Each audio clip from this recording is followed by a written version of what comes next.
The Phillies actually did it. They completed a 3-game sweep of the Dodgers last night. Pretty massive. I don't think people realize how massive that was. Sixers in the news. Kyle Lowry officially back. We got Phillies. We got Sixers. And, of course, Eagles. I mean, the title says it all. Maybe I'm trying to troll a little bit with that title. Jalen Hurts is elite. And we're going to continue talking because all conversations always lead back to him. Train the Aim is live on this Friday in 60 seconds.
And a very good morning, everybody. Welcome to Trending in the AM right here on Edge of Philly Sports. We are live, Facebook, YouTube, Twitter, Twitch. You know the drill. Wherever you are watching, smash. Don't hit, smash that like button, that share button, that subscribe button, that follow button. All the buttons you can hit. Make sure you hit them to spread the word, to get the word out, to get as many people interactive with the number one morning show in Philadelphia, the first daily YouTube show, the best daily YouTube show, guys. Often duplicate it, never replicate it, guys. I'm your host, Phil Stiefel. Every single morning, you can find me on all social media platforms at Beard of Knowledge. If I'm there, that's how you find me. And we got lots on the agenda today. Phillies complete the sweep of the Los Angeles Dodgers, and I got things to talk about there. I'm excited. I'm happy. It was a huge win for the Phillies, a huge series sweep. So we are going to talk Phillies today. Kyle Lowry is officially back with the 76ers. And I know y'all know I'm not a fan of the idea, but we're going to try to talk it out and figure out how it can work. And, of course, Jalen Hurts, the Eagles, it's Football Friday. Whatever football topics you want to cover, we're going to talk about them. We continue on the Saquon Barkley talk with the Giants. We continue talking Jalen Hurts and whether he is the guy or not, what your concern levels are there or not, anything Eagles related that you want to talk to. Next week's going to be a lot of Eagles talk. Camp open soon. We're less than 2 weeks away. So there's going to be a lot of Eagles talking, a lot of Eagles guests next week on this show. Good morning, Eric. How you doing today? Hope you are well. Good morning, Brandon. Brandon's in the house. Sometimes me and Brandon see eye to eye. Sometimes me and Brandon don't see eye to eye. We'll see how it goes today. That's right. How about them Phillies? For a team that never beats bad teams or good teams, the Phillies are now 23-13 against teams with winning records. And they go out last night and sweep the Dodgers, winning 5-1 last night. Aaron Nola was his 11th win of the season. Brandon Marsh, big game, even though he's just a platoon player. Francisco Rojas, Johan Rojas, why did I say Francisco? Johan Rojas with a huge catch. The pitching again, getting big strikeouts of Shohei Ohtani at big moments. The Powder Blues were out last night. It's an all around series. Trey Turner dominated. Harper with big hits. Pitching coming up with timely outs. It was just so nice to see this Phillies team go out there. And I don't know about you guys, but not at one point in any of those games the last 3 nights did I think to myself, but they're going to find a way to lose. And I think that's a really important thing right now with the Phillies. Not only are they playing great baseball? But we have the confidence that they can get it done. And I don't know if that's a scary scenario or not, because bad things always happen to us. We know that. I mean, Zach Wheeler is skipping his next start on Sunday, has been removed from the All-Star game. Maybe we'll see if Nola or Sanchez get his spot. I think I heard a rumor that Ranger is too. Skipping out on the All-Star game, which I'm fine with. By the way, I mean, I don't want my pitchers in the All-Star game anyway. It's a nice nod to them, but I don't want it. But the confidence that I have in this team, 2020, 2021, 2022, even when there was a 6-run lead, a 2-run lead, an 8-run lead, I'm like, but when are the wheels going to fall off? When I'm watching last night's game, and I think it was Matt Strahm faced Ohtani again last night late in the game, I wasn't worried. When Jeff Hoffman had 2 on, 2 outs, I wasn't worried.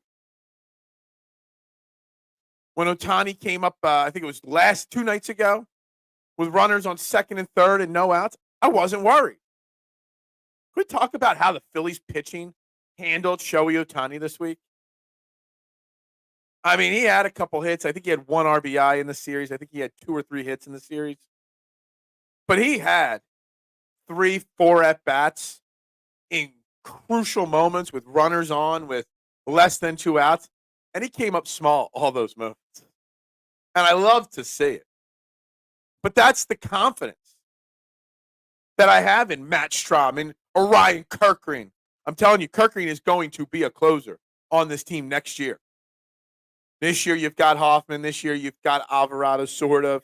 We're going to talk about Alvarado a little bit today. But Hoffman, Strahm, Kirkring, Alvarado a little bit, even Dominguez to an extent. When our bullpen takes over in the 7th inning, because realistically right now, we only need our starters to go 6 innings.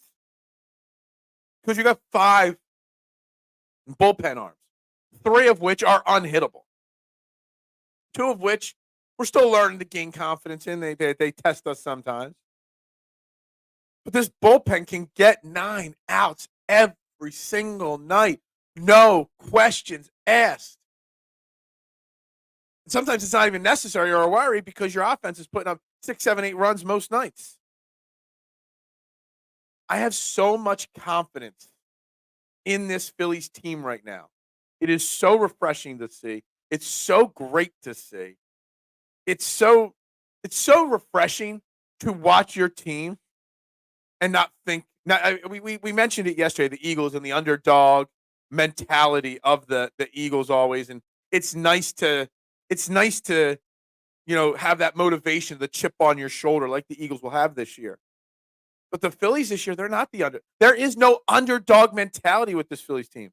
They are the best. They're playing like the best, and they carry themselves like the best. And I love it. Love to see it. Yeah, Daryl Morey with an unpredictable move. Yeah, it's official, Kyle Lowry. But we all knew it was happening. And I'm not a Kyle Lowry fan. We'll touch on that. I'm on a Phillies vibe right now. Let me get through my Phillies vibe before we move on to Sixers or Eagles. I got a Phillies thing that we could segue to the Eagles with. But yes, Kyle Lowry is back officially. Orion Kirkring, that is, Anthony, will be the setup man going forward. They will re-sign Hoffman. No way they let him leave after what he has done. I think that's an interesting some interesting things. I think Orion Kirkring has closer stuff, closer mentality, closer skill set written all over him. You think they'll sign Hoffman? I mean, just think about Jeff Hoffman's career trajectory. How many times he's been DFA'd, how many times he's gone through waivers, all of his options used up. I mean, nobody wanted this kid. And when you're cut as many times as he has been and demoted back to the minors as many times as he has, you could easily give up on your career and say, all right, it's time to move on. I played big league ball. Time to get a job. I know he stuck with it. And now this season, last season and this season are setting him up to get a big payday, which will be unprecedented money for him. Money that's going to change his family for the rest of its life. And I love it. I don't know if the Phillies will pay Hoffman what the open market will be. They love Alvarado. Even though I don't want Alvarado in the closer position, they do love Alvarado. They got Matt Strahm. They have Kirkgreen. Sir Anthony might have 1 year left on his deal. I'm not sure on that. But I don't know if the Phillies will pay him top-tier closer money. But with the way he's played, Anthony, the last year and a half, he's going to get top-tier closer money or pretty close to it. So I'm not sure 100% if the Phillies would pay him after the season. But what I do know is that I have unbridled confidence that he should be the closer every night. I know they used him in the 8th inning last night after the closer the night before. And I know Rob Thompson loves to go with the hot hand and the matchups with the closer. I don't think that's the way to go. I think, and Luke Arcaney, Fox the Gambler, friend of the show, been on here many a times. He put out a tweet yesterday afternoon. If you were Rob Thompson right now, how would you slot in the playoffs in a tight game in the playoffs? Say it's Game 7 of the World Series. You're up 3-1. It's the start of the 7th inning. Which 3 pitchers are you rolling, no matter the matchups? And the 7th, 8th, 9th in Game 7 of the World Series right now, Alvarado's not one of the guys I'm going with. I'm going Strahm and Kirkgreen in the 7th and 8th, depending on the matchups.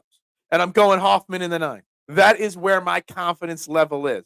If it's Game 7 of the World Series, you've got a 3-1 lead, I would rather see Hoffman on the mound than Alvarado. Alvarado is a really good pitcher still, and I think everybody is mistaking when people are bringing this up that he shouldn't be the closer. We all know he's a good relief pitcher, but he's very wild. He's got that Mitch Williams wild thing kind of personality, and he deserves to not be put in a position where he could blow games. You need to get Alvarado in there, 2 outs in the 6th inning or the 8th inning. Shohei Ohtani comes up, and you can make a pitching change.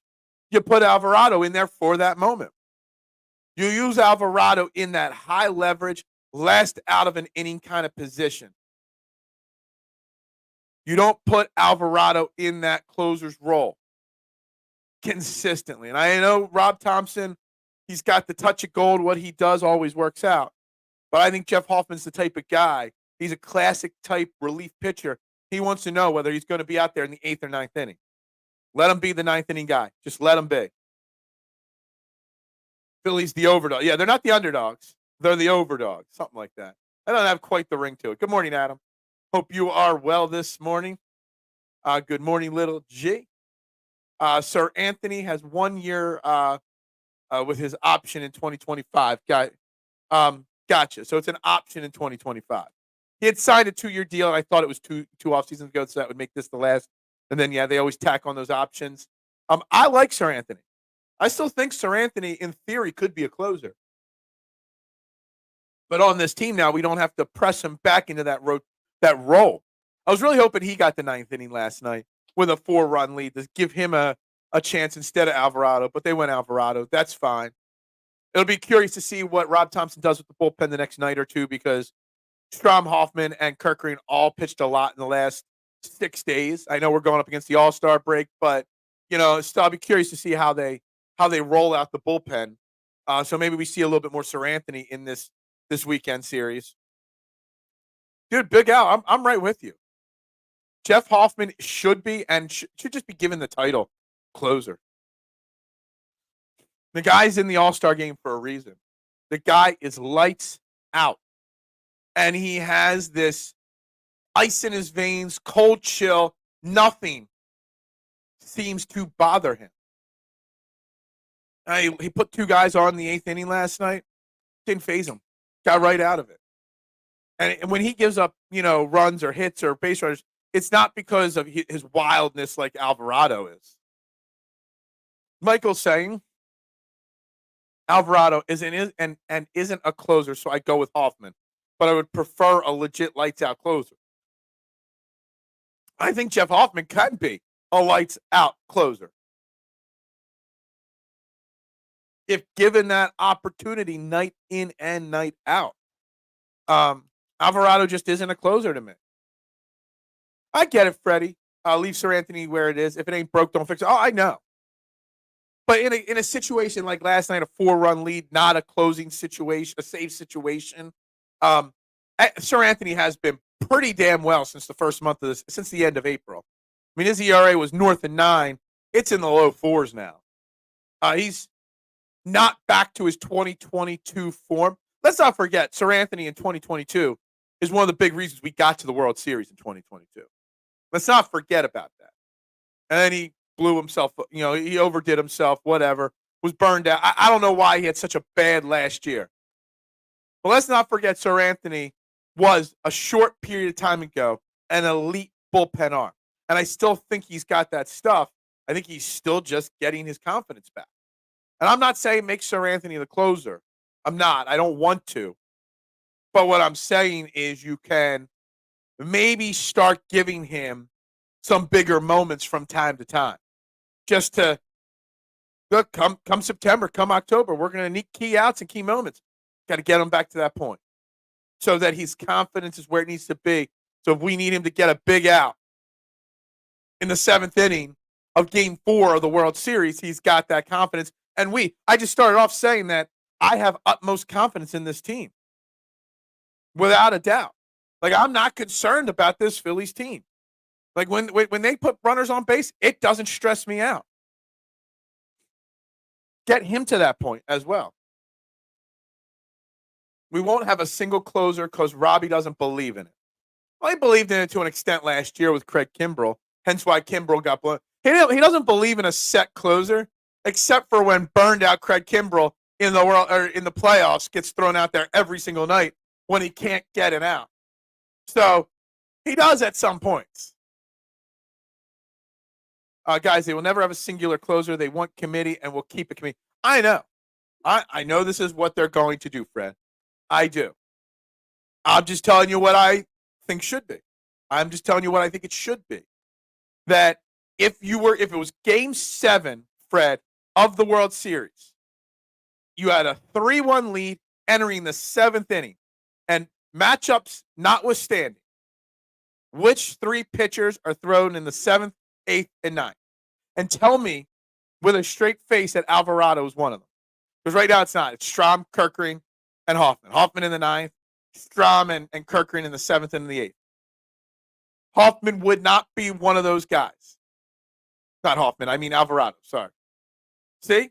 Just like some guy giving a speech, misnamed the presidents and the vice presidents yesterday. I mess up names too. It's okay. What's up, Mitchie Poo? Great job last night with Philly 500. Check it out. Mitchie Poo at Philly 500 on his show. It's on replay right here on Edge of Philly Sports. You can check it out on YouTube. Charlie Sheen from Major League. Dude, I love Charlie Sheen in Major League. And then they had to go out and I don't know.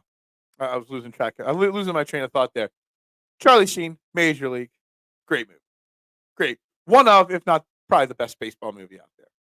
I believe when you pitch Hoffman, Alvarado in the 7th or 8th one night and then have them close other nights isn't good as relievers. Most relievers do. Yes, the traditional reliever, Michael, wants to know their roles. Now, on this team, they've been preaching it since day one of spring training that there are no roles. Everybody, team effort, blah, blah, blah. We know that.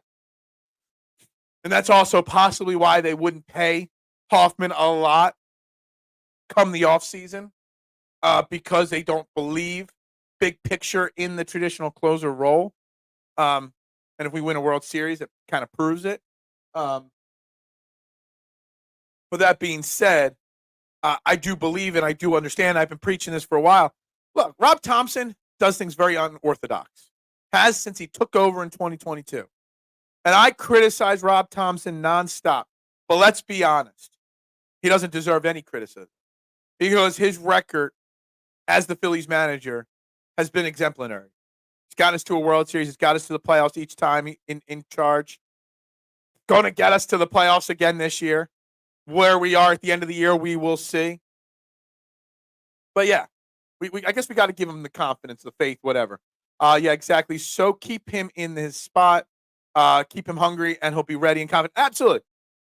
Absolutely. I just think that Rob Thompson's got to pick some situations that aren't super high leverage, not 2-1 game with, in the 8th inning and, with the heart of an order coming up, but a 4-run lead with the bottom of the lineup coming up, in the 9th inning, a little pressure, but not a lot. You got to find those little pressure spots to keep building up that confidence so that when you need him in September or October in a huge spot, his confidence is 100% there. That's all I'm saying with the Dominguez thing. Michael would do 7th Alvarado, 8th Strom, 9th Hoffman. So you're still keeping Alvarado in the top 3 over Orion Kirkgreen. And I understand that. Kirkgreen is still new, still young, still inexperienced. But what I see from him, his confidence level, it's chef's kiss, my man. Topper has said he wants the best pitchers against the other team's best hitters. Well, unfortunately, I think Hoffman's the best pitcher.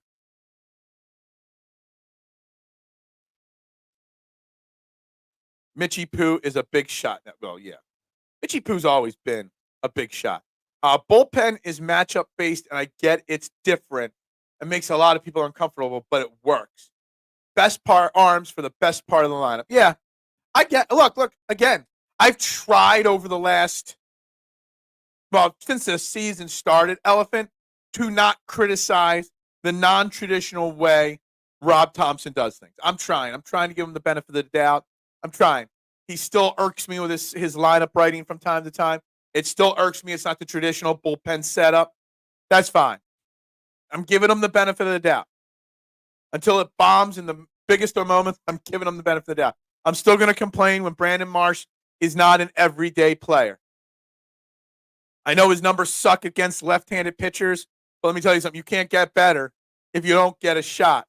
And Brandon Marsh is one of the 5 or 6 best hitters in our lineup, which I don't know if that says a lot or not because our lineup's so damn deep. I'm trying to give Rob Thompson more leeway in my criticism of him. I am. I'm really trying. It's tough, but I'm really trying. Who is the ace of the Phillies? Okay, so I think I can't answer your question, but I can answer your question with a question. Who would be in a 7-game playoff series? How would you line up your starters? You'd have to go Wheeler 1, Nola 2, Ranger 3, Sanchez 4, right? Maybe you go Wheeler, Ranger, Nola. You go Wheeler, Nola, Sanchez, or Ranger, and then Sanchez 4. That's how it is. So does that make Wheeler your ace? Probably. Is anybody concerned about Zach Wheeler's back? Ranger Suarez's dead arm? Both of them shouldn't pitch for about 2 weeks now. The way it's slotting up. So that's good. Get them that break. Are there traditional relievers on majority? I'm not sure. Let me go to, I got ESPN up here. MLB stats. Let's go pitching stats. ERA, wins. How far down this page do I have to go to see all the stats? I wanted to see who leads the league in saves. Well, yeah, I mean, there's saves this year. You got the Cardinals closers got 31 saves. You got the Indians, who are the second best record in baseball with 28 saves. You've got 1, 2, 3, 4, 5, 6. You got 7 guys with over 20 saves in baseball right now. So there is still a traditional closer out there. Not many of them, but there still is.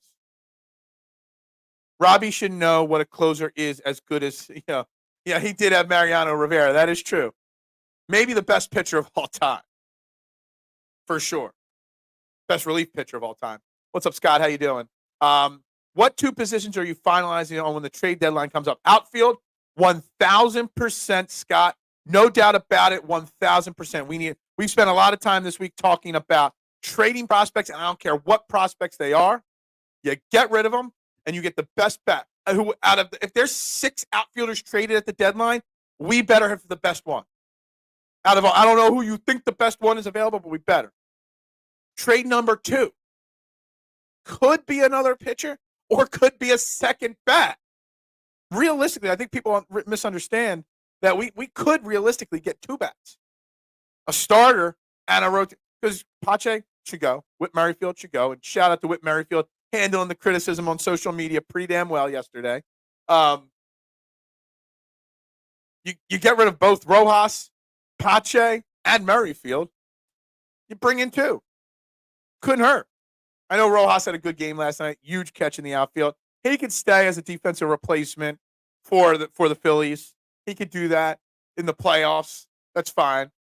Kyle Lowry. I know. We're going to get to Kyle Lowry later in the show. What we want, what we expect, and how I don't think what I expect and think of Kyle Lowry is actually going to be what happens. We'll get to that in a little bit. Does Hoffman have Brad Lidge vibes? Are you asking the perfect vibes at 08? I don't know. I remember a game that Brad Lidge almost blew in 08. It was against the Braves. And I think Shane Victorino threw a guy out at the plate to keep the perfect season for Brad Lidge going. I think it was the Braves, and it was Shane Victorino. He had like first and third, 2 outs, or first and second, 2 outs, base hit to center field. Victorino got the outfield assist, ended the game. But I just remember that whole season, even in that moment, I wasn't concerned. So will he be perfect, Jeff Hoffman? I don't know. I don't even know if he is yet now. But what I do know about Jeff Hoffman is when he takes the mound, and even if he gives up a hit or two, I don't stress out. I think he's going to get out of the jam. And if he doesn't, our offense is good enough. I never see a score and think the Phillies can't come back. Loving driving to work with Trey. Hey, I appreciate it. See, you don't have to turn on the dial. You can plug and play. You can listen in the car. You can listen on your phone. Number one morning show. Everybody complains about the dial. You don't have to listen to the dial. Plug and play. Your favorite content creators, your favorite YouTubers, right here. Zach Wheeler is the ace. Yeah, I don't really think there's a doubt about that. For some reason, when the question was asked, I kind of tried to phrase it in a way that it would make it a questionable answer, and I'm like, no. If I'm slotting my 4 starters for a 7-game World Series, Zach Wheeler's going in Game 1, hands down, no questions asked. So that makes him the closer, without a doubt. Yeah, there's no question. So what do you think the Phillies will do about their 5th starter spot? Well, I've talked about it before. I talked about it yesterday, and I had it in the notes to talk about multiple times. And again, no one's corrected me. I don't know how to pronounce the White Sox pitcher's last name, Garrett. Is it Crochet or Croquet? I'm not sure if the CH, how you pronounce it in his name. I would be making a deal with the White Sox to get Lewis Roberts Jr. and Garrett. So you get a starting pitcher who's better than a 5 spot, but could slot in that 5 spot. Could give maybe Ranger Suarez and, Zach Wheeler breaks, occasionally. That's what I would be doing. If you're trying to make that trade, I don't want to see Taijuan Walker, but at this point, with the Wheeler back, with the Ranger Suarez rumored dead arm, Taijuan Walker is going to have to come back and be used at this point if you don't go out and trade for another pitcher. And everybody wants to hear my Kyle Lowry. Look, you guys know I'm not a Kyle Lowry guy. You guys know I don't think he's a player anymore. You all know I think he's washed. He's best suited at this point of his career being a 10, 12, 13-minute guy. Maybe. As a veteran leader. And I hope that's what he is on this team. My problem with Kyle Lowry returning to the Sixers is I do not have Brett and everybody else that asked, Brett asked, Mitchie asked, others asked, I don't have the confidence in Nick Nurse to not play Kyle Lowry 30 minutes a game. He shouldn't play 30 minutes a game. He shouldn't play 25 minutes a game. Hell, I don't think he should play 82 games if he's healthy.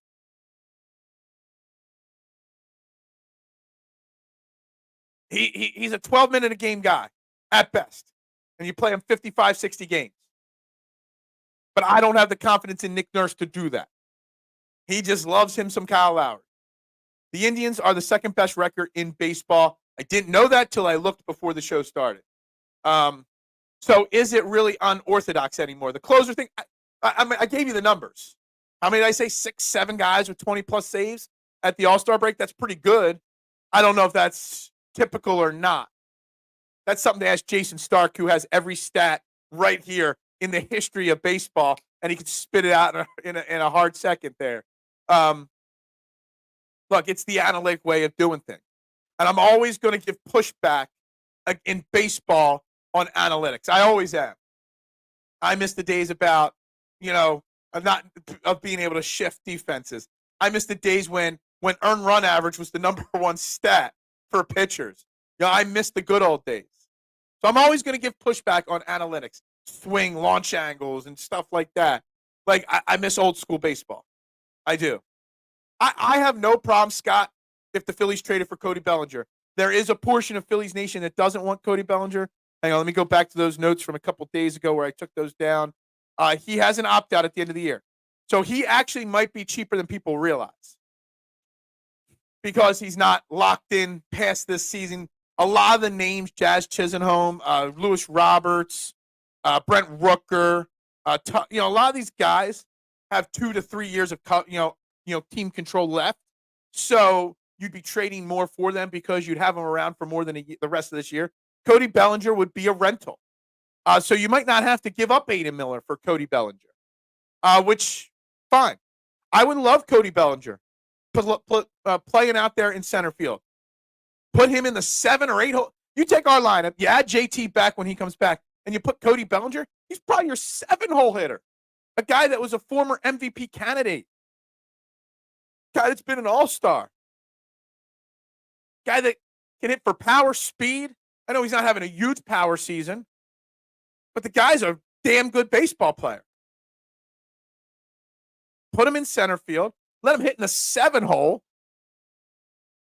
I'd be perfectly fine. But there are people that'll say, no, he's a rental. I'm not trading a prospect. We went on so many rants this week, Scott, about me not worrying about prospects. And I could care less about 20-year-olds in our minor league system. We've got an opportunity to win a damn World Series right now. Go all in and give up whatever you can to get yourself as close to 100% guaranteed lock to win that World Series. Would someone take Walker's contract? No. I would highly doubt it. If Taijuan Walker is involved in any trade this deadline, it's the Phillies have to eat some of that contract. Or you're getting nothing. Like, there's no world where Taijuan Walker is tradable. And honestly, he signed a 4-year deal. He's not even tradable after this season. I hate being right sometimes, Fred, but this is one where I'm going to pat. Oh, I can't pat my back's hurt. I'm going to pat myself on the back that I was spot on. The second that signing was announced, I said it was a disaster. I hate being right in this situation. I believe in Joe Hendry. I do, but I don't believe in Kyle Lowry. See, the thing is, it's not that I don't believe in Kyle Lowry. Kyle Lowry, in the right role, as a vet, a guy that gets some DMP coaches' decisions, plays 12 minutes if somebody's having a bad game, the 14th guy on the team, perfectly fine. But Nick Nurse sees Kyle Lowry as a 30-minute-a-game guy. Right now, I would not be shocked if Lowry's the starting point guard next to Tyrese Maxey. It wouldn't shock me. I hope I'm wrong, but it wouldn't shock me. Rojas still needs about 300. Yeah. Yeah. There used to be, like 2 years ago, 3 years ago, I forget who it was. I had a guest on this show in its very infancy.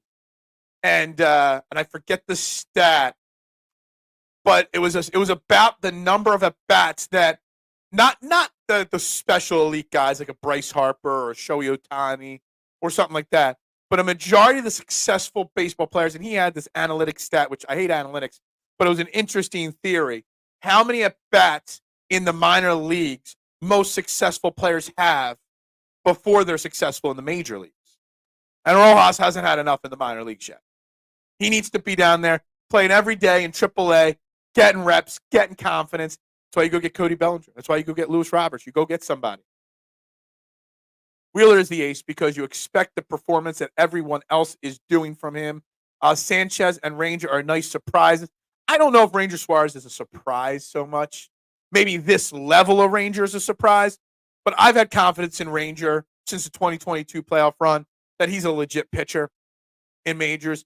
I don't know if I thought he was a lock all-star, but I thought he had all-star potential in him. I thought he would have been a solid 3, a great 4 forever. He's proven to be pretty damn well, but Nola's still your number 2. And Nola isn't consistent enough, and this goes back to the theory that I talked about earlier this week. Aaron Nola is the most underrated, underappreciated pitcher in Phillies history. He is. In Phillies history, in 150 years, the most underrated, underappreciated pitcher ever. He's got over 100 wins. He's going to end up, when all said and done, knock on wood, that he doesn't have massive injury that ends his career. But if he stays relatively healthy, which he's been healthy his whole career, knock on wood, he's going to go down the top 3 or 4 wins of all time in Phillies pitchers. That's how good he is. The guy's got a sub 3.4 ERA. He's second in Major League Baseball behind Chris Sale in wins with 11 wins. I know wins, losses don't really matter anymore. The guy goes out there, gives you 6 or 7 innings and less than 3 runs almost every single night out there. Yet people say he's not consistent enough. He is the definition of consistent. Definition of consistent. Especially in even years when he's lights out. I mean, he's finished in the top 3 as Cy Young in his career. Aaron Nola being titled not consistent enough, it really bothers me, Brett. I really have to say that. Good morning, John.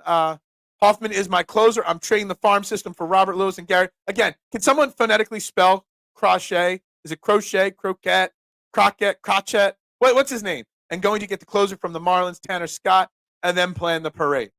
Well, to get all 3 of those guys, John, you're going to do something that pisses a lot of people off. You're going to have to trade Aiden Miller. You're going to have to trade. Well, Mick Abel. I just saw the list of the top 30 prospects in Phillies. Mick Abel and Griff McGreary aren't even in the top 20 anymore.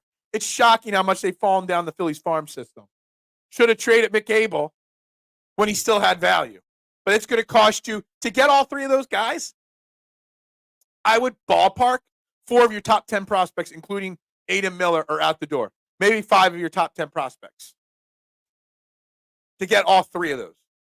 I would rather go the Roberts, the Lewis, the White Sox direction and take those 2 and pass on the closer if necessary. But a Philadelphia team trying to make a deadline deal with a Chicago team seems to be the theme of the year. Yeah. Yeah. Is that even his real name, though, Eric? If you know, you know. I think Lowry played too much because Melton was hurt. Hopefully you get a Tyus or an Oubre special to be the back. Yeah, I'm still in on Tyus Jones. I am. Good morning, Duck. Happy Friday to you. Guys, the heat's breaking today. I don't know about you, but I'm super excited. It's not going to be death in my pizza shop today. Loved when wins for pitchers matter, too. Yeah, wins actually mattered at one point. Is he? Well, if that happened, that must have just happened because he played in the Phillies series, like a week and a half ago. Did not know that, Anthony. If that's the case, let me know why. And what's the prognosis, Dr. Anthony? Don't you speak bad about BABIP.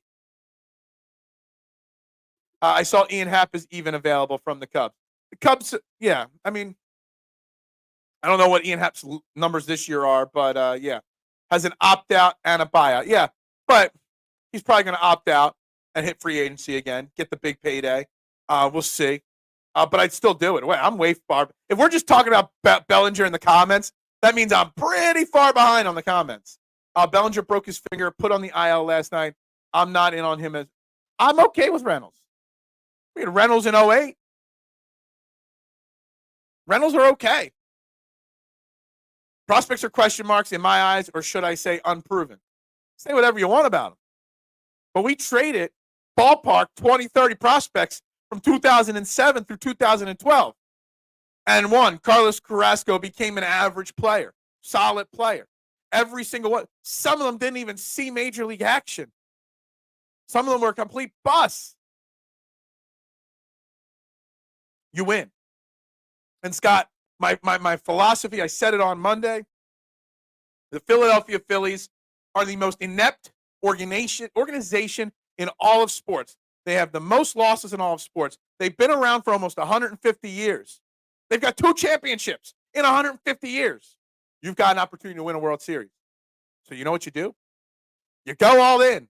You worry about replacing Aiden Miller in your farm system, who's blocked in your big league club anyway. You worry about replacing him at the draft on Sunday or Friday. Stay the draft. Hold on. Let's put up the EOP schedule here. We got the EOP schedule, and we will be live for the Major League Baseball draft. It's Sunday, the baseball draft. So we will be live for the draft right here on the channel. You make the trades. You do what you got to do. Lowry is better than Ben Simmons. Yeah. Ben Simmons is going to be 100% this year. 100% healthy. I don't know about 100% playing. I like the Walker signing, which is definitely a big L on my... Look, I've got a lot of big L's on my resume, Elephant. You know me. In your short time following this show, I admit my L's all the time. But I love some of my W's, I love to brag about more than others. And my Walker W, because I got so much backlash on Twitter because of my takes on Walker, just makes me feel so much better. Starting lineup outside of trade will be Maxey, Oubre, George Martin. Yeah, that will be the Sixers starting lineup for sure. As of now, I would much rather take Oubre, put him on the bench, put Tyus Jones.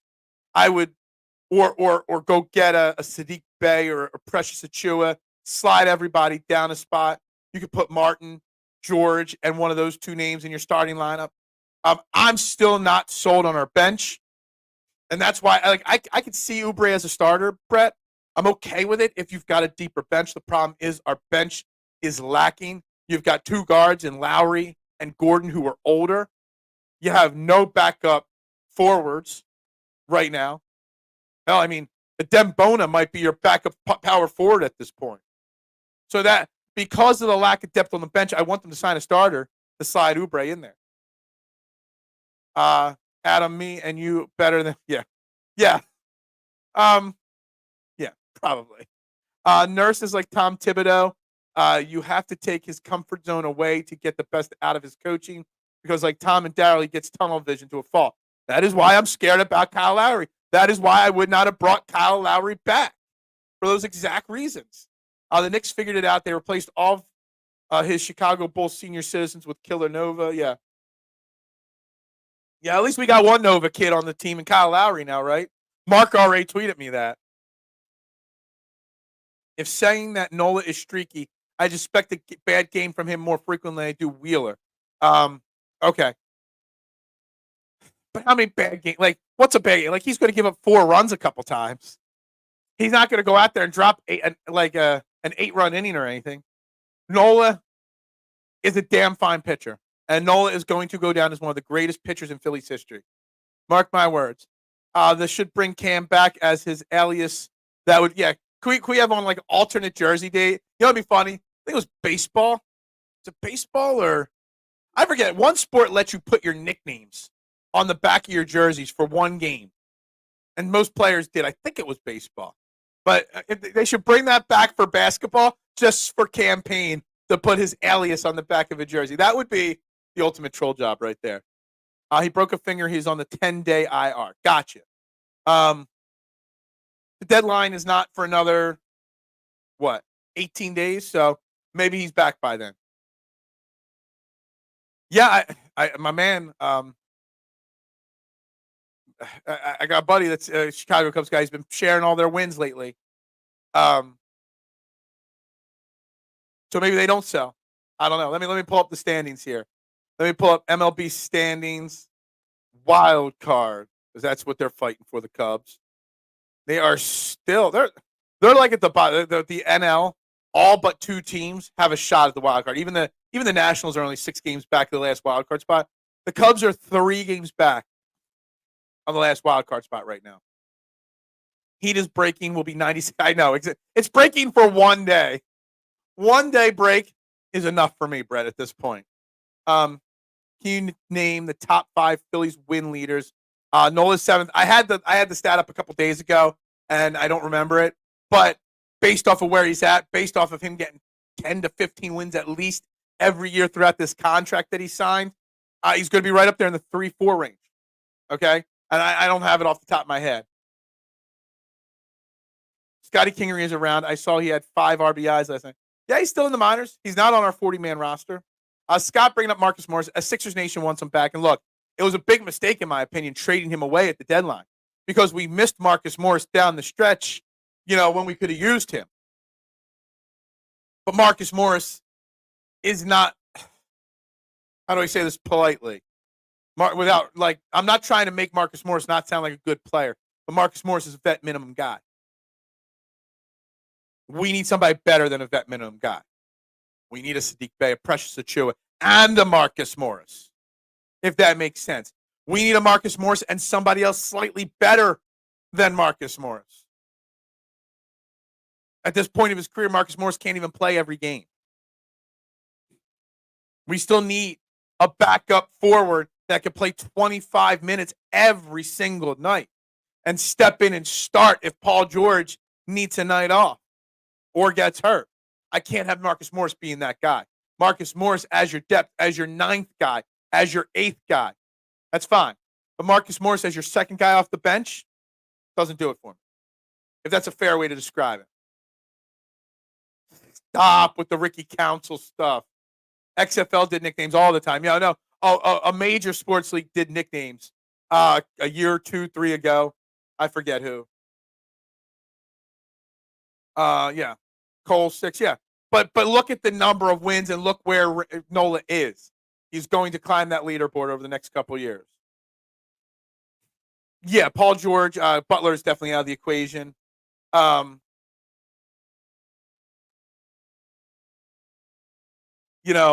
think Lowry Markkanen's out of the equation. They're all out of the equation, Adam. I actually expect the Sixers not to make many more moves other than a Marcus Morris type. I think they will wait till the trade deadline and then pivot and maybe make some trades. They still have tradable picks.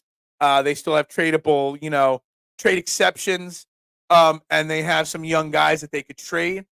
I think now they stand firm. They'll roll what they got. They'll add a Marcus Morris. The free agent market for the NBA, it really leveled out and bottomed out. The mid-level guys, like a Precious Achiuwa or a Saddiq Bey, most years would have been signed already. So it kind of bottomed out. So they might be able to got cheaper, maybe. Maybe some of these guys sign a 1-year deal and then go next year when the salary cap's going to increase and free agency is supposed to be a lot more exciting. Maybe they bet on themselves with one of those 1-year deals. Maybe that's what happens. I don't hate you, Anthony. I know what you're getting at, though. I would lend you my automobile, but I wouldn't lend Kelly Oubre my automobile. How about that? Wouldn't mind a Gordon Hayward on a minimum. Sure. I mean, I don't know how much he's got left in the tank. I don't know what his mobility is like with that leg injury at this point in his career. I know that leg injury is going to definitely has got to be slowing him down a little bit at this point. Morris is who you sign after you acquire your starting 4 and backup. Exactly. That's all I'm trying to get at. KJ Martin about to get paid to be traded too. Yeah, you could still use KJ Martin as a trade. You could sign and trade him and somebody might want him. I would actually have no problem with them bringing KJ Martin back too. Yeah, I would take Precious Achiuwa. I think I would take him honestly over Saddiq Bey. I'm a big Saddiq Bey guy, but I'd probably take Precious Achiuwa, and he could be your first big guy off the bench, your first forward off the bench. If you give me Achiuwa and Morris, I'd be okay with our front court, without a doubt. Guys, you're watching Trend in the AM right here on Edge of Philly Sports. We're live, Facebook, YouTube, Twitter, Twitch. Hit those like buttons and subscribe buttons. But, guys, I got to pay a couple bills. First, of course, is SherryTickets.com. They're easy to use. They have no hidden fees, and the price you see is the price you pay. Great moments don't happen without you in the crowd. So go to SherryTickets.com. Use promo code EOP10 at checkout and get your sports tickets, concert tickets, theater tickets, whatever you want at the best price available. None of this like those other resale sites. You see a $50 ticket, you get to the checkout window, and it's $200. Nah, not at SherryTickets.com. The price you see is the price you pay. So go to SherryTickets.com, EOP10, 10% off. If you need a personal touch, you can call them 610-494-5050. Just let them know EOP10 and Trending the AM is where you heard of them. And, of course, our great friends over at PhillySportsTrips.com, the premier travel and tailgate experience company there is out there. Would you like to go to Brazil to see the Eagles take on Green Bay week 1 of the NFL season? then go to phillysportstrips.com and sign up. They also have great tailgate experiences and bus trips and whatnot. They got a great tailgate at the Italian Heritage Celebration at Citizens Bank Park. It might be too late to go to Pittsburgh, but, you never know. Spring training deposits for your World Series champion Phillies. They're already accepting them. The Union won last night 3-1. Shout out to Soldier Steve, my man, Steve Fuentes, covering them. They won finally a game last night. You can go see them down in Miami. Of course, all our other Birds takeovers like Tampa, Baltimore, which will be a bus trip. Takeover at Dallas Sucks Week. Guys, phillysportstrips.com. Don't miss them. Back to the comments because I did that. What is up, K1? A little late to the show today, but it's okay. Hayward shot 41% on threes last year. I'd be happy. Yeah. 20 minutes, 18 minutes off the bench.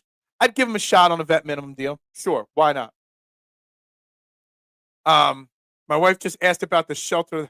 A friend agreed to adopt, but got hold on a second. A friend agreed to adopt, but got it pulled when she complained on Facebook. Yeah, I'm trying not. Yeah, my wife still shares all their stuff and all. She tells me I shouldn't complain about them. It was NARPs, NARPS. But I'm told not to complain about them anymore because my wife still thinks it should. They might have done some dirty things there, but it's all about the dogs and not the rescues and stuff. So there's that. Yeah, Brazil. That's right. Hell, I might even throw in another ad read here in a second. But guys, you please hit that like button, that share button, that subscribe button. We're really talking a lot of Phillies today. We're starting to dabble in a little Sixers talk. Eagles conversations are still out there. I did try to trigger some people by putting the first 4 words of the title of this show. Jalen Hurts is elite. No one called me out on that yet. I'm so surprised I haven't gotten one hate comment on that. So there's lots of things. I'm still working on a list of biggest mistakes the Eagles ever made in free agency or decision making. To add to that conversation, Terrell Owens and Reggie White yesterday. Obviously, Chip Kelly getting personnel decisions has got to be up there in the top Eagles mistakes. The Carson Wentz contract, obviously a big mistake. So there's that on the agenda. Trying to see what else is on the agenda, but we got lots going on here, guys. So hit that like button, that share button, that subscribe button, follow button. Jalen Hurts is elite. I agree. Look, why not? Why not say it? Because Hurts is absolutely. Is that why I'm not getting any hate today? I don't know about that. I normally would get a lot of hate for making a comment like that. Moving on from Dougie P as a mistake. I'm writing that down. Dougie P. Move on. I'm gonna have a list together for next week. Biggest Eagles mistakes. Look, next week's gonna be a big Eagles week on this channel for me. We got Chris Franklin. We got Gabe Martinez. And then we also got Uriah Young talking basketball next week on this show. Monday's show. Forget who. Somebody subbing in. I got my monthly Amazon order. Big Al's got somebody filling in. I forget who is, but someone will be subbing in for me on Monday. But next week, a lot of Eagles talk coming from me. Got a lot of Eagles topics on the agenda. Keeping Kyle Lowry is a mistake. Look, deep down inside, Mitchie Poo, I agree. Not deep down inside, as long as his role is accurate, which is a very minimal amount of usage, I'm okay with it. That's it. I will make sure I let him know that you miss his pod. I'll see if we can get him back. Maybe we can get him to do a pod right here on Edge of Philly Sports. You never know. I'll ask him. I love Chris. Chris is one of the guys that from the very beginning of me doing this content has always been very gracious to me. He's always been a guest. I would say he's probably up there. If not number one, in the top 2 or 3 most returning guests on this show is Chris Franklin. He's always gracious with his time. Even if he doesn't have time, he gives me little tidbits and DMs and stuff like that I could share on the show from time to time. Chris Franklin is a fantastic guy. One of the best on the beat. The 3 guys I try to get on here, Anthony, the most off the Eagles beat are Chris Franklin, Martin Frank from Delaware News Journal, and Ed Kratz, which I haven't had Ed Kratz on in a little while. I'll have to hit up Ed Kratz for a visit soon. What is elite? The whole body of work. Yeah, Chris Franklin, been a guest on, yeah. Love Chris Franklin. And he's so gracious to everybody. He's willing to help everybody out. I love it. But I haven't caught his interview on this channel. I've only been on EOP for 2 months now. I don't know, since April. Shit. I don't know when the last time I had Chris Franklin on. But I've had him on 6, 7 times. You've been watching my morning show for a while, Duck, so you know. Keeping Tobias too long was a mistake, but a blessing that he is gone finally. I'm talking about mistakes for the Eagles, not the Sixers. We could do a biggest mistakes in Sixers history list as well. I'll start a thread on Twitter taking the biggest mistakes in Phillies, Eagles, Sixers, and Flyers history, and I'll put together a top 5 list off of the comments as soon as I can. I will. I'm going to put that together. That'd be a fun show anyway. Jalen definitely can hang with the Young Bucks and Okada. Dude, the Okada pitch thing. Oh, did I hit the wrong button? Bitch. I love it. It was fantastic. And I don't watch AEW often, but I did tune into it this week, the end of it. And the Mariah May, Tony Storm match was great for, I'm not trying to say it sound sexist and saying this, great for women's wrestling. But I think the whole women's revolution, women's movement, there's still a lot of really bad women's wrestlers out there. But that match was fantastic. Then the post match, entertaining. That was that heel turn and that played out perfectly. Loved it. And I'm not an AEW mark. I'm not. I think the Young Bucks are overrated. Okada should have stayed in New Japan. Not a big fan. But I'm a big fan of Joe Hendry. Look, people, it's Summer League basketball. Who cares? We have the best team in baseball. Give them the time they deserve. Hey, we're trying. I've tried to keep the conversation, John, on the Phillies as much as possible this week. If you go back and count the minutes spent on the Eagles, Phillies, Sixers, Flyers this week, that was the first time I mentioned the Flyers' name. I only mentioned the Union during the ad read for PhillySportsTrips.com. I've touched on the Eagles throughout the week. We got really sidetracked yesterday with a lot of Eagles. I've touched on the Sixers a few times. I would say when I do 90 minutes a day, 5 days a week, I would say 60% of my week has been spent on the Phillies. Next week, Phillies will be tapered off. We'll talk Alec Boehm, the home run derby. We'll talk the All-Star game, ways to make those All-Star games better. We'll talk all that next week. Nnamdi still burns. Is Nnamdi worse than Byron Maxwell? That's a question right there, K1. If you can only put one decision in your top tier list, top 5, top 10 mistake list, would it be Nnamdi or would it be Byron Maxwell? That's the question. I don't hate anything. I think AEW is good for the business because it gives them more companies, more competition. But yeah, I think the storytelling is boring. AEW has 2 great women's programs with Monet and Baker. Yeah, Britt Baker just being brought back. That's good. Mercedes Monet, Sasha Banks, whatever you want to call her, is what I hate about the women's revolution. She's one of the most popular, highest paid names. She sucks. If I see her on my TV, channels change. Well, I grab the remote and change it because, you don't have to actually change the channel anymore. Mistake was drafting Jalen Reagor. I mean, that could make the list. I'm taking names. We're going to put the list at biggest mistakes organizationally, okay? We're top 5, Eagles, Phillies, Sixers, Flyers. I'm going to put this together. I'm going to make a thread on Twitter. We're going to go through it all. We'll see what the answers are. We'll see. Yes, the Luther bump was pretty entertaining too. Mariah May, 100 times better. Tony Storm's good. And I think the gimmick's fun and entertaining. It's the most entertaining thing AEW does. It's the most wrestling kind of, wrestling is entertainment. The world, wrestling entertainment.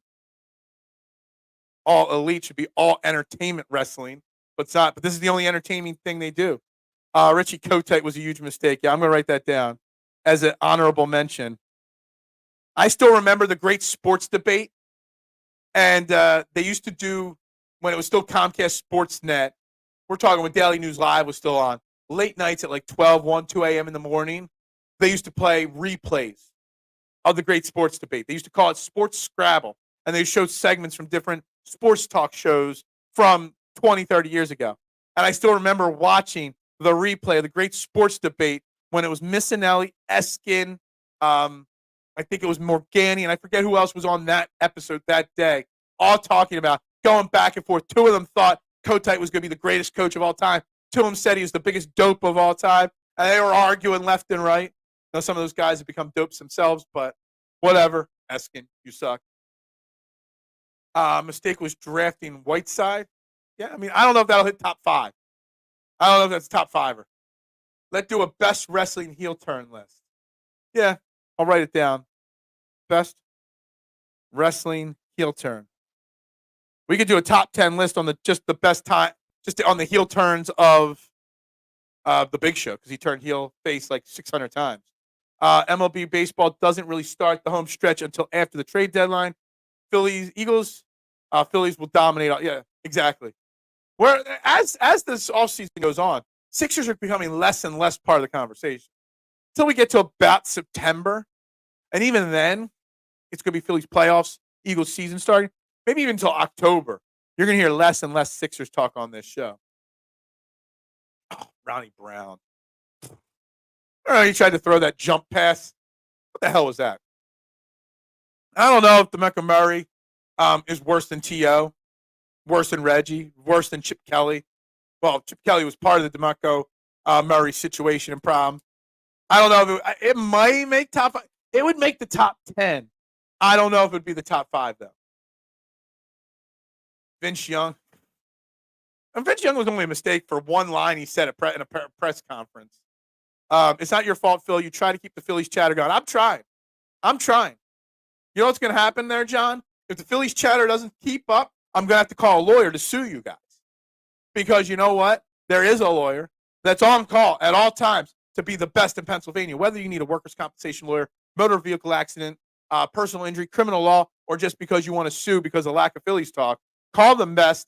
Call the man that's going to fight for your rights. Called David R. Cherry, the Cherry Law Firm. 610-565-0300. CherryInjuryLaw.com. Let him get you what you deserve. Let him get you more Phillies talk. Again, his name is David R. Cherry, the Cherry Injury Law Firm. CherryInjuryLaw.com, 610-565-0300. See? Found a way to work it in, guy. Always get a way to work it in. Oh, I got a lot of comments now. Trading Drew Holiday would be up there. Drew Holiday. Big mistake, for sure. Hey, Phil, if you want to watch All In, I'll save you a spot. Nah. Promoting Kotite to head coach is one of the biggest mistakes in franchise history. Probably is. Where will it fall in the top 10 list? We're going to find out. DRC, don't really care. Dominic Rogers Camardi, yeah. They announced Kotite was fired in my elementary school, and the whole school cheered. Love it. Biggest Phillies mistake was hiring McPhail and Matt Klentak. Probably. I haven't thought about the Phillies or the Flyers just yet for this list. Chris Webber, I thought about for the Sixers, but for the Phillies, those two names definitely up there. Oh, man, I'm trying to think of who else could have been up there in big mistakes. I don't know. Trading Cliff Lee the first time away for I forget what those crazy dudes' name. They had some. That was an awful trade. Lamont or Philippe Lamont, and who was the other guy? The Cliff Lee trade is right up there in big mistakes. The great sports debate. I went to a live taping at a beer distributor, and yeah, it was a great show. And I love watching replays of old shows like that to see what they sound like looking back in hindsight. Shawn Michaels heel turn at the barbershop, absolutely. Chris Jericho turning heel on Shawn Michaels, throwing his face through the Jeritron 3000. That's a top-tier heel turn as well. One of the greatest moments I remember of the later years there. Letting Reggie White and T.O. go. They got to be 1 and 2, in my opinion. They have to be, right? We're going to get threads going on Twitter. That's why it's important to follow me at Beard of Knowledge so you can vote, so you can put your opinions out there and stuff like that. Your opinions matter here and on my Twitter page all the time. We will talk a little more 76ers with Embiid in the Olympics. We have Uriah Young for the NBA Now and Then podcast returning next week on Wednesday. It was a great interview a couple weeks ago when he was on talking the postseason starting. We'll have him on. We'll talk Olympics. We'll talk Embiid in the Olympics. We'll get his takes on the Sixers offseason as well. When he is on next Wednesday, 8:30 a.m., he'll be on. For the Eagles, a bad pick, Whiteside, the wide receiver. J.D. Arcega-Whiteside, yes, for sure. I don't know if it's bad enough to reach the top 5, maybe barely top 10. was White and Barkley leaving because their owners were bad. DeMarco didn't give us anything. T.O. got us to a Super Bowl, but the T.O. thing was letting him go. Barkley might hit the trading Barkley could be it, but Barkley wanted out of here too. The dream team lawyer, yep. Forcing out Hinkie was a mistake. Yeah, that might make the list. Can David Archer arrest Morey for bringing back Kyle Lowry? Maybe you should call him 610. You should call him. Oh, where's my notes? I don't have the ad up. Call him 610-565-0300. You'd think I'd have that number memorized by now. But yeah, give him a call. See what happens. 610-565-0300. Just call him and record it. Be like, yo, I'm calling on behalf of the fans of EOP and Trending in the AM. Can you sue Daryl Morey for bringing back Kyle Lowry? See what he says. Andrew Bynum's bigger mistake than Chris Webber. Yeah, it was a big mistake, but it also did help us start the process. Which the process was great for content. But yeah, maybe. That Cliff Lee trade was terrible. Absolutely agree. And it was Philippe Beaumont. Oh, I see someone. There it is. And Tyson Gillis. That was the other name. I'm surprised I remembered Philippe Beaumont. I just knew it was like a French-sounding name. I'm sitting there racking my name for the most French names I can remember, and then I pulled it together there. Tyson Gillis it was an awful trade. When all the Eagles head coaches had their own show Saturday night or Sunday morning, yeah. There used to be a manager show for baseball on Sundays. That used to be something I used to watch a lot of as well. I remember the manager shows for Phillies. I think that was on Sunday mornings. And I remember This Week in Baseball on Saturdays. When I was a kid, This Week in Baseball, I never missed it on Saturdays. I watched it every single week. Yeah, I mean, This Week in Baseball, coaches shows, all that stuff. They don't do that anymore. The Sixers bringing in Andrew Bynum's a big mistake. Okay, we're gonna put this list out on Twitter. We are, or this thread on Twitter. Maybe I'll see if Big Al can make a post for Facebook for the people that follow EOP on Facebook. Some kind of graphic for each team and see if we can get as many comments as possible or votes as possible to put together a quality list. The old great sports debate just to see the hairstyles. Absolutely. No more HC show. Head coach TV show is a large mistake, but it's not huge. Yeah. Mark Henry, Hall of Pain heel turn. Fantastic. He tried to copy old AJ Styles. Didn't go off quite as well. With that little peach jacket. Dude, that I remember he main evented a pay-per-view for the title against John Cena. And I was the only person in that crowd stand up cheering Mark Henry the entire time. Back when I used to go to wrestling shows. Because I think Mark Henry deserves the roses. I heard Josh Harris was getting ready to sell the Sixers. How about Jordan bought the team? I haven't heard this. I'm going to Google after the show. I don't know anything about this.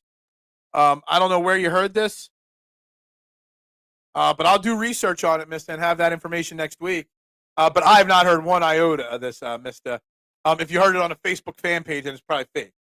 But outside of that, I'll look into it. This Week in Baseball, it was a fantastic show. Fantastic show. Let's go training camps. I know, the 23rd, I looked it up. The Eagles are the 23rd. That's 11 days away.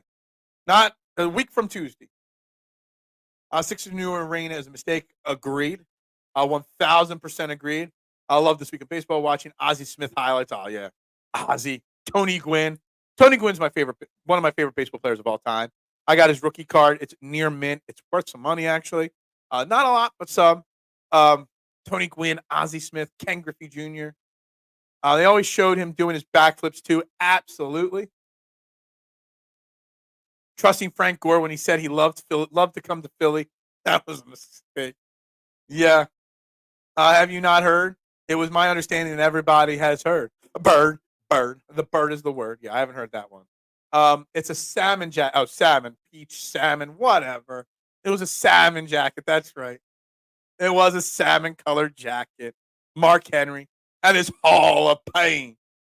You think I'm done? I got lots left in the tank. You ain't getting rid of me that easy. I think that was a pretty good impersonation. Tommy Lasorda was great on this week. Absolutely. What's the most expensive collectible you own? I don't own a lot of collectibles. Probably my Tony Gwynn rookie card. Last I checked, I have never had it graded, but they go anywhere from $60 to like $60,000 depending on their level. And I should probably get it graded because it's in a film, and I see a slight little bump on one corner, and that's it. And I've looked the card up. My guess, it's probably worth $200. I don't collect things. I'm not a collector. I don't like to collect things. I don't like junk. And like it bothers me. This is what I collect: pictures. Like this Harry Cows. This is my collect. This is a collectible I like. Got it for $5 at a thrift store. This Roy Halladay October thing. That's what I collect. Got that for $2 at a thrift store. They're worthless. That's what I collect. I collect worthless things because I don't care to spend. I'm cheap. I don't get autographed helmets. I don't get jerseys autographed. I'm not a collectibles guy. My favorite collectible is the 2024 Masters hat right there. I wonder where that came from. It's probably fake. I heard Cilio say he's always you heard Cilio say it. Cilio is a silly man. He's an idiot. He's an asswipe. He probably does have some sources, but my guess is he was probably just trying to say the Sixers should sell, that Josh Harris should sell. And if he was saying that they should sell, I finally agree with him. Because the Sixers are never going to win a title if Josh Harris is the owner. I doubt it. No sports cards. Now, I collected baseball cards when I was a kid. Never had anything super valuable. I didn't protect them. I traded them. We used them for games, my brother and I.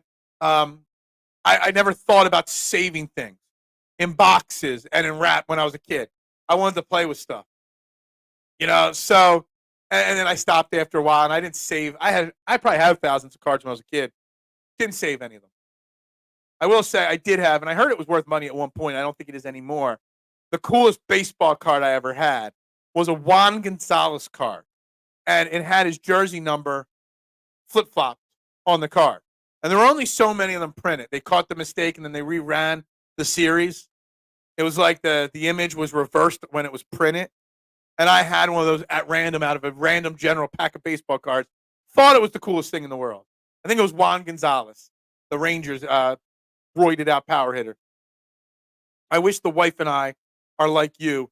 We are almost hoarders on stupid stuff. Yeah, I hate it. I throw stuff out. I try to sell stuff to get some money out of it, but I hate junk. Like if you look in my basement right now, the corner right over there, some old stuff that we haven't unpacked that it's driving me nuts. Some toys from when my nieces were young that we just can't throw out yet. But I don't like stuff. I don't like a lot of stuff. I'm a very minimalist. Botching the color, Mark Henry's salmon colored jacket, one of the biggest mistakes. Okay. All right. You know what? I botched it. It's my bad. You know why? Because I need a drink. And you know what? If I had time and I needed a drink, I would go to Dolan's Bar in Ridley Park. Why? Because for 65 plus years, they've been the quintessential Irish American dive bar in Ridley Park, 24 East Sellers Avenue, DolansBar.com, Facebook, Twitter, Instagram, TikTok. Check them out. Great food, great times. You don't want to miss them. Go in this weekend. Tell PJ you heard about him right here on Trending the AM, Edge of Philly Sports. Remind him that someday soon there's going to be a live Trending the AM right from Dolan's Bar at 8 a.m. Bloody Marys and Sports Talk from Dolan's Bar. Maybe we'll do an Eagles kickoff show. Maybe we could get PJ to open up for an Eagles kickoff show. Maybe the Friday before the first game. I don't know if I could take the Friday before the game in Brazil off from the pizza shop. So maybe earlier in that week. But check them out, Dolan's Bar in Ridley Park right there, guys. Back to the comments for the final 15 guys. While we wrap up this in the next 15 minutes or so, make sure you're hitting that like button, that share button, subscribe, follow, retweet wherever you're watching, guys. Please do. I have a Joe Biden rookie. Yeah. Made in 1918. Is that Joe Biden rookie card older than the now I'm drawing a blank. The oldest baseball card? I'm going to split open your skull and dig out the white meat. Mark Henry was in the zone. Oh, dude, he was on fire during that run.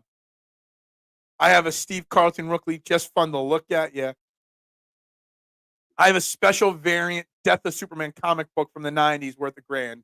Most of my autographed sports stuff was given and I got signed.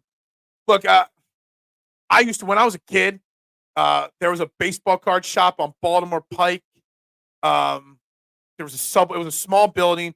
It was near that shopping center where the orthodontist place was, Big Al. I know you know where that is.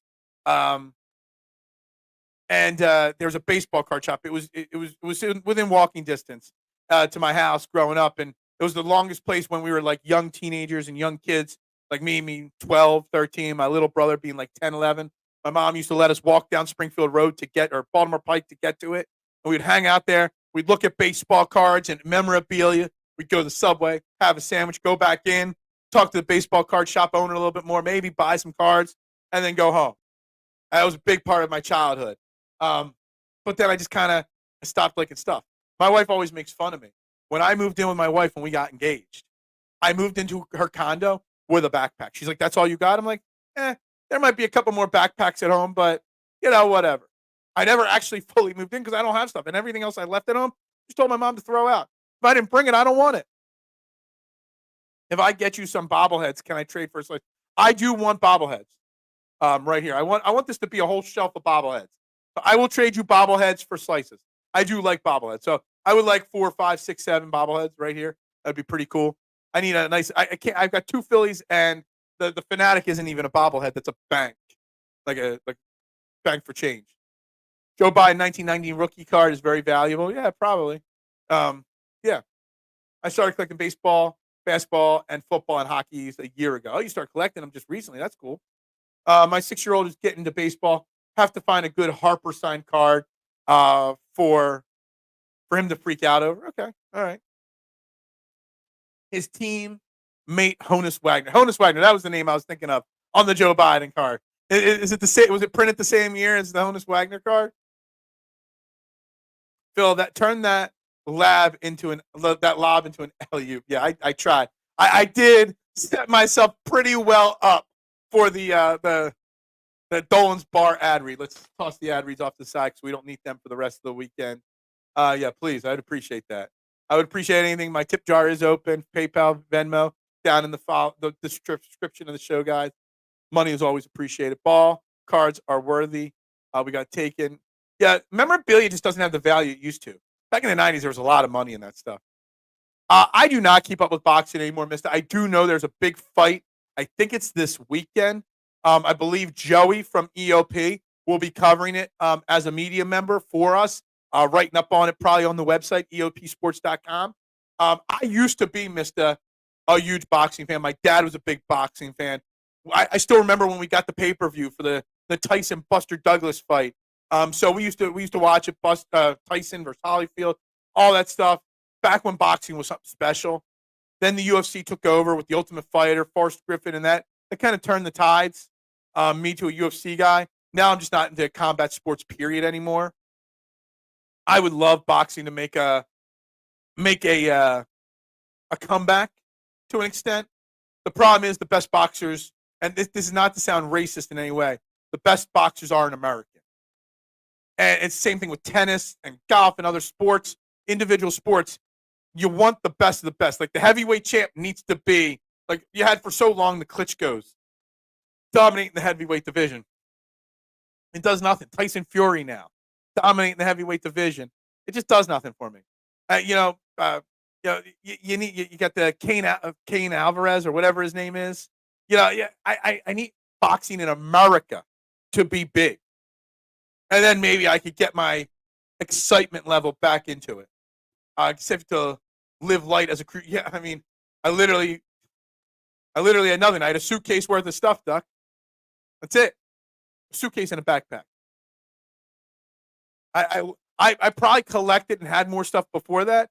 But when you're sharing a tiny ass 80-foot cabin with another human being with room for like 6 shirts on a hanger and 2 drawers and 1 drawer in a desk, and you got to share a 12 square foot bathroom, you become a minimalist very quickly. Mitch, if you tip me $69, I would allow you to make 69 jokes for a full 69 days. All right? Anyone ever been to Maine? I have been to Portland and Bar Harbor, Maine during my cruise ship days, so it's been 20 years. I would recommend eating all the lobster rolls. I would recommend going to the water and just watching the boats and the fishermen come in, eat, enjoy the serene. What I would recommend, I know it's tough because everyone's phones are also their cameras now. But if you don't want to take pictures, Brett, my best thing would be to just take my phone, close it, turn it off, put it in the hotel room safe, and not touch it for the whole time there. So you could fully take in the serene atmosphere, the peace and quiet, the lack of pollution, the nice people. But, I mean, you need your phone to take pictures. So maybe just turn your phone on to airplane mode for the entire time you're away. If you're in Maine watching this in the morning, maybe because you might need a cup of coffee and you might want to watch a little bit. But outside of watching this show in the morning, you should not be using your phone for anything but taking pictures the entire time in Maine. That's it. That's my best piece of advice for you with your trip to Maine. We had it good for boxing just with the ear bite and the fan guy. Yeah, absolutely. Say Wooder correctly, please. Wooder is how you say it. Kyle Lowry never scored more than 6.9 points in a game. Oh, you're such a child, Mitchie Poo. I went to school in New Hampshire, and I visited Maine a bunch of times. Yeah, one of my first itineraries working on cruise ships was working out of the Port of Baltimore in Dundalk. And we did like 3 times these like 2-week ventures where we'd go north, up around Maine, Nova Scotia, then down the St. Lawrence River, stop somewhere. I forget where we used to stop, Montreal, Quebec, something like that. And then go back up the St. Lawrence River and stop more places on the way back to Baltimore. They were like 2-week voyages. Did it like 3 times. So I didn't go to Maine a lot of times, but I've probably been to Portland and Bar Harbor 2 or 3 times. So it was pretty cool. That was a really awesome itinerary. If you don't mind a little colder weather, going up to Nova Scotia, St. Lawrence River, and watching whales and the wildlife right alongside the ship. It's pretty cool. You're my homie. Love you. Boxing is a dangerous sport. Most young men are choosing football, baseball, and basketball. It's a dangerous sport. It's also just the money's not there, mister. I mean, there is still a lot of money. Don't get me wrong. There's still a lot of money internationally in boxing. But in the smaller size boxing in America, there isn't money because the money is more geared towards the UFC. At least that's my opinion. Great place to relax. It's generally nice, but some of them are a bit not nice to strangers in general. If you're in the tourist areas, they're pretty nice to it because they know their money is based off of the tourism trade. So there's that. Can't wait just for the night sky up in Maine next week. Oh, my God. That would be my advice is as much time off your phone as possible, which is it's kind of hard to do because you need your phone to take pictures. I'm a big picture taker on my phone. Portland, Maine is nice and nice to everyone. Very modern and youthful. Again, 20 years since I've been there. Landon Dickerson is my favorite player on the Eagles. I think you know why. Because you're a 12-year-old trapped in a 13-year-old body, Mitchie Poo. You are insanely childish, but it is what it is. All right, guys, we're into the final 5 minutes or so of this show today. How do we want to wrap this week up? Let's bring it full circle. We got a big Phillies weekend. I know it's not the toughest of schedules this weekend, but I want to pull up all the pitching matchups real quick as we get set to face the Oakland Athletics. I don't even know how good the Athletics or how bad the Athletics are this year. But we got 3 games, 6:40 tonight, 4 on Saturday, 1:30. We got Suarez and Phillips going the first 2 games. They haven't announced the Sunday starter yet. Let's pull up Oakland real quick. How bad are they? 35 and 60. Remember the days in the 90s when we were 35 and 60? But instead, we're 61 and 32. We got a chance at 64 wins by the All-Star break, guys. Let that set. We have a chance to be 30 games plus, over 500 at the All-Star break. Let that sit in. It's insane, guys. Insane. So we got that. Phillies. I want to see the Phillies sweep the Athletics this weekend. Have a 6-game winning streak going into the All-Star break. That would be my hope. I'll accept 2 out of 3. Maybe they get a little loosey-goosey on Sunday and are ready for their break. Phillies, lock this up this weekend. Have an easy, stress-free weekend. No more injuries, please. After the break, Wheeler should be back to strength. JT will be back right after the break. We'll be really close to a trade deadline. We'll be really close to the start of training camp. Man, Phillies and Eagles dominating over the next 2 months here. You are a child. I'm an avid boxing fan. We don't have the best heavyweight boxers, but America still have the best fighters above 122 and below heavyweight. But maybe they do, Eric. Maybe I need you to send me some articles and some good fights to watch maybe on YouTube. Like I said, I grew up on boxing. My dad was a big fan of boxing. My dad was a cheap man. He spent all his money on his kids, but he would get big boxing pay-per-views from time to time, and he would steal some. So you have those little attachments to the back of the TV to scramble the squiggly lines. So some of the pay-per-views were free at my house. Some of them we paid for. Athletics are really bad outside of Mason Miller. Don't even have young guys to watch out for. It's a shit show, which is always the case in Oakland, right? Keep it going. Ring the damn bell. That is right. Hey, and I'm always going to keep it going. Again, Monday, I don't know if Big Al's in the comments still. I forget who's subbing in for me on Monday, but someone is subbing in for me on Monday. Well, I have my monthly Amazon order. I think they got 185 pizzas this time. So that's what I'll be doing Monday morning, but I'll be back Tuesday with Chris Franklin, Wednesday, Uriah Young, Friday, Coach Gabe Martinez. We're going to dive into on Friday a fun conversation. Bring your questions for Friday show. Because Coach Gabe Martinez, he's coached in the international or indoor football league. He's coached international. He's the head recruit or the head agent for Pro Level Sports Agency, which we had Buddy Walters, Buddy Ryan's nephew on, who owns the company. So he's an agent and a coach, but he's from Texas, so he knows a lot about Kellen Moore. He loves him some Jalen Hurts, but he knows coaching.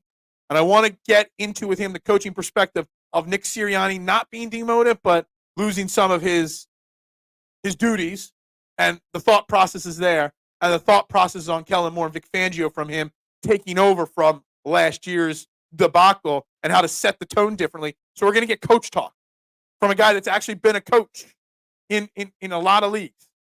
So that is going to be a fun interview on Friday. At least I know Mitch's favorite player was Runyon. Yeah.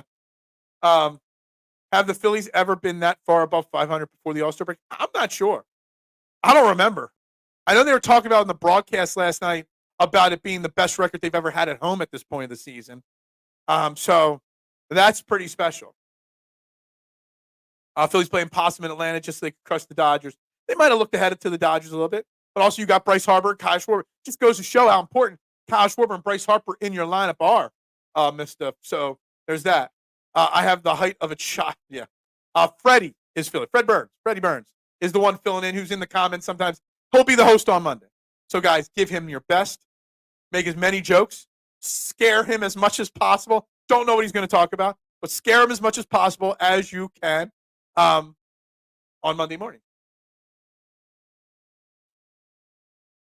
The Friday night fights on TV, they were on ESPN for a while. I watched them from occasion, but the problem was the promotion and the marketing of these guys. If I wasn't paying close attention, I didn't know who half the guys were. So the marketing isn't there. The promotion of these guys isn't there. You know, with social media the way it is, it shouldn't be hard for you to promote your boxing matches. It should come across my timeline. I should know about these guys. I just don't. Sure, Phil, he was T-scrambling.